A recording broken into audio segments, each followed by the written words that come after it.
started. Hi, Archangels. It's Miss Laura. I have a book that I want to read to you. It's called The Magic Ball of Wool, and Susanna Eisern wrote this book. Remember, I'll read the words and then I'll show you the picture, okay? Okay. The story goes that one night, well, I'll show it to you anyway while I'm reading it.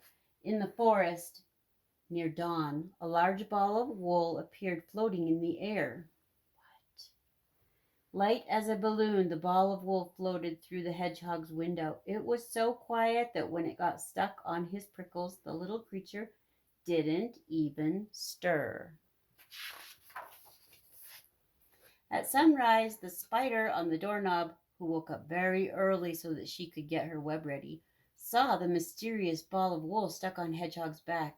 Her friend was still snoring away merrily. "Wake up, Hedgehog!" shouted the spider in a frightened voice. "What's up?" asked the hedgehog, curling himself into a ball. "You've got a great big ball of wool stuck on your prickles. Can't you feel it?" The hedgehog, who was quite used to shaking things out of his prickles, turned around in his bed, and the ball of wool fell off. He looked at it with surprise and said, "What could I do with this ball of wool?" "Well, wool is for knitting scarves, mittens, or sweaters," answered the spider from her web. "If you like, I can teach you." The hedgehog plucked up his two longest prickles to use as knitting needles, and the spider, who was an expert, taught him how to knit. Soon all of the forest animals heard about the mysterious arrival of the ball of wool, and so, one by one, and full of curiosity, they came to see what was happening in the hedgehog's house. The first creature who came along was the mouse.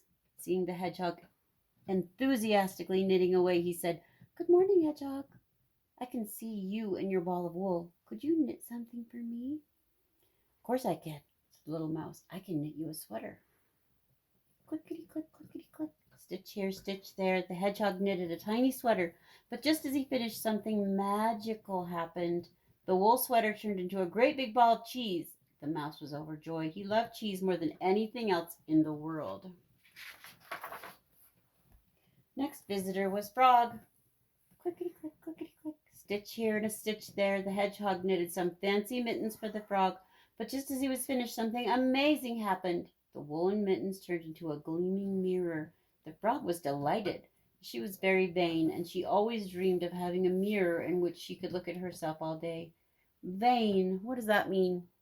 Vain means she cares a lot about how she looks.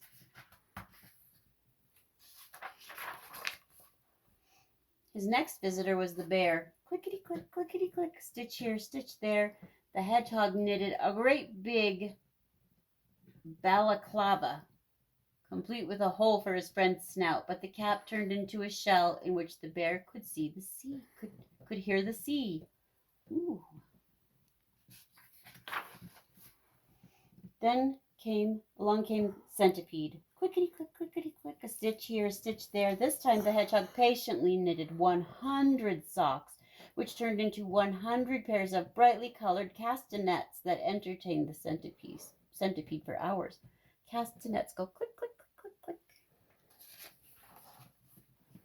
Then along came the snail. Clickety click, clickety click, a stitch here, a stitch there. The hedgehog knitted a scarf that covered the snail's shell, but it turned into a tiny scooter that could take him wherever he was going, much faster than he'd ever dreamed possible.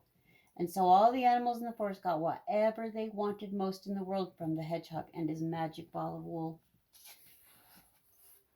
One afternoon, a crab knocked on the hedgehog's door. He hiked through 3 forests and climbed 2 mountains to find him. "Hello, Hedgehog. They say you got a ball of wool that can knit things, and I've come a long, long way to ask you for a strong, long rope," said the crab, exhausted after his journey. "Has something happened?" asked the hedgehog, concerned by the crab's visit. "A huge blue whale has got stuck on the beach beneath," explained the worried crab. "He weighs more than 200 tons, and we can't move him if he doesn't get back into the water soon." The hedgehog ran off to get his 2 knitting prickles and the ball of wool, but all he found was a tiny piece no longer than an ant. The magic ball of wool had run out. The crab returned to the beach with empty claws. The hedgehog was so upset he couldn't sleep at all. He just kept thinking about the poor blue whale who got stuck on the beach. Oh no.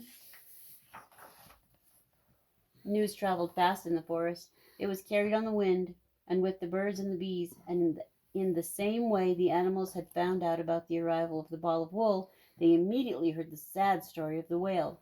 So that night, one by one, they left things that they loved most of all outside of Hedgehog's door. A big ball of cheese, slightly nibbled, a shiny mirror, 100 pairs of brightly colored castanets, a shell in which the sea crashed, and an itty-bitty scooter. In the morning, the hedgehog saw that all the wishes had been returned, and he understood what he had to do. The forest animals had given up their presents to help save the blue whale. All he had to do was pull the thread from each of them, and he would have the whole ball of wool once again. With the ball of wool stuck on his back, the hedgehog hiked through 3 forests and climbed 2 mountains until he came to the sea and found the blue whale sobbing on the sand. Clickety-click, clickety-click, a stitch here and a stitch there, and the hedgehog knitted a long, strong rope. But just as he finished, something amazing and magical happened. The woolen rope turned into a gigantic butterfly. The beautiful butterfly's flapping wings surrounded the hedgehog and the marine animals in a sea breeze full of hope. It opened its wings wide, wrapped them around the blue whale, and returned it to the salty water.